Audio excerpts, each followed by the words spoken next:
கர்த்தருக்கு காத்திருக்கிறவர்களோ புது பலன் அடைந்து கழுகுகளைப் போல செட்டைகளை அடித்து எழும்புவார்கள். அவர்கள் ஓடினாலும் இளைப்படையார்கள், நடந்தாலும் சோர்ந்து போக மாட்டாங்க.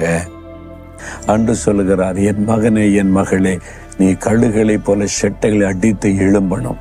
நான் உனக்கு புது பலன் தருகிறேன். பலவீனப்பட்டேன்னு சோர்ந்து போகாத, எழும்பு, திரும்ப எழும்பு, கழுகுகளைப் போல செட்டைகளை அடித்து எழும்பு. நான் உனக்கு புது பலனை தருகிறேன். பழையவைகள் எல்லாம் ஒளிந்து போகும் என்று ஆண்டவர் உங்களை பார்த்து சொல்லுகிறார்.